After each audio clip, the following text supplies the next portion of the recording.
Marec nám priniesol rôzne zaujímavé akcie. Mali sme maturity, TEDx, rôzne veľtrhy, casting a mnoho ďalšieho. Tak sa na to poďme spoločne pozrieť.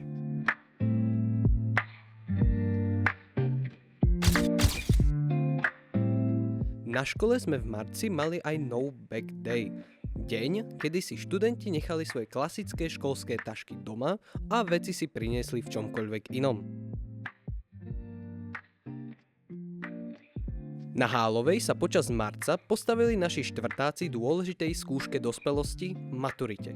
Konkrétne z matematiky a jazykov.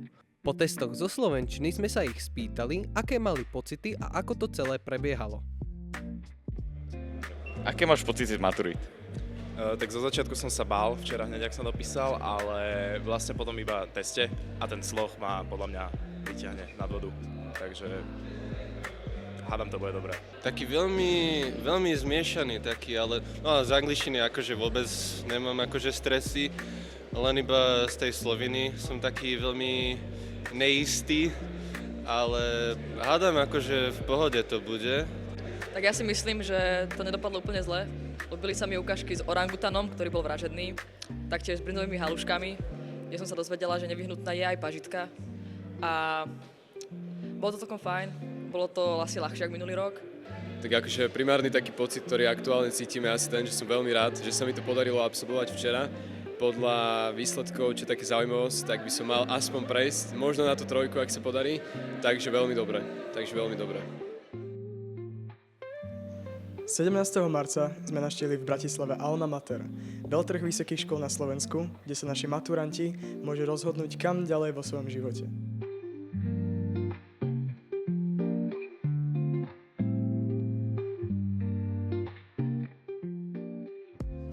Dobre, čo ste za školu a čomu sa venujete? My sme Lekárska fakulta Univerzity Komenského a sme najstaršou fakultou lekárskou na Slovensku. Ekonomická univerzita v Bratislave ponúka veľmi veľké množstvo študijných programov, sú rozdelené do 7 fakult. Máme viacero ústavov, ktoré sa podieľajú na medzinárodnom výskume a celkovo naša pozícia má aj medzinárodný význam. Tá rôznorodosť tých študijných programov je fakt zaujímavá, či už v oblasti nejakých financií, bankovníctva, poisťovníctva z tej jednej časti a z druhej časti prechádzame až do nejakých medzinárodných vzťahov alebo cudzích aplikovaných jazykov, takže študent si vie super vybrať. Ďakujeme.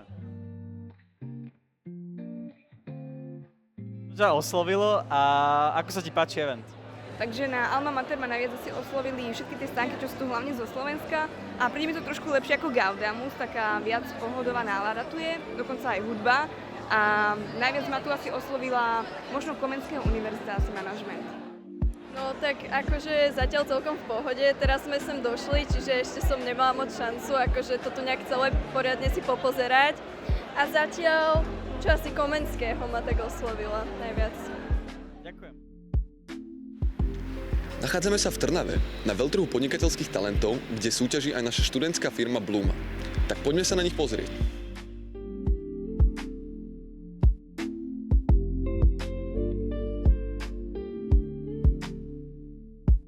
Predstavte nám vašu aplikáciu. Tak my máme aplikáciu, ktorá sa volá Bluma. Je to aplikácia, kde máme identifikáciu rastlín. Človek si naskenuje rastlinu a ona mu vypíše informácie o rastline, ako sa o ňu starať, že či má nejakú chorobu, že či má nejaké baktérie a niečo také. A k tomu máme aj senzor, ktorý sa zapichne do pôdy a merá vlhkosť tej pôdy a potom posiela notifikácie, keď treba náhodou poliať tú rastlinu. Čakajú vašu apku ešte nejaké vylepšenia? Tak určite vylepšenia z toho senzora, aby to nebolo iba na vlhkosť. Napríklad, že meranie pH alebo svetla. A potom ešte určite vylepšia, aby bola presnejšia tá aplikácia s tou identifikáciou a aby to viacej bolo také, by som povedal, beginner friendly pre ľudí ešte. Takže také niečo asi. A expandovať do zahraničných krajín ešte.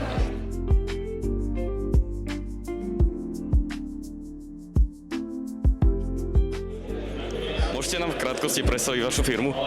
Tak my sme študentská firma Avery z obchodnej akadémie v Leviciach a vlastne vyrábame ovocné čipsy, ktoré sú v podstate zdravšou alternatívou k bežne dostupným slaným a sladkým snackom. Sú z liofilizovaného ovocia, z mletých orechov a inulínu, čo je vlastne vláknina, ktorá podporuje trávenie. No a v podstate zmiešaním týchto troch surovín vytvárame chutný a výživný snack pre našich zákazníkov. My sme študentská firma Prik, predávame raňajkové tyčinky, ktoré môžu byť aj ako snacky počas dňa. Sú z veľmi zdravých ingrediencií, sú síte a pomôžu vám dodať energiu počas dňa. My vlastne vyrábame kozmetické produkty, ako je napríklad kávový skrab, takisto aj kávový skrab na pery a vlastne balzam na pery. A my tieto produkty, okrem balzamu na pery, vyrábame z kávovej usadeniny, ktorú recyklujeme. Vlastne my vytvárame produkt SeekPoint, ktorý má zachraňovať životy, lebo dokáže vlastne detekovať pád. Funguje v tom princípe, že keď človek odpadne pri ten páde, tak vlastne tá krabička odošle vybraným kontaktom SMS správu s polohou, takže dokáže napríklad otec, mama a takto poslať tam napríklad sanitku alebo sami skontrolovať toho dotyčného. Ďakujeme. Takže to by bolo za marec všetko a my už sa nesmierne tešíme, čo nám prinesie mesiac apríl.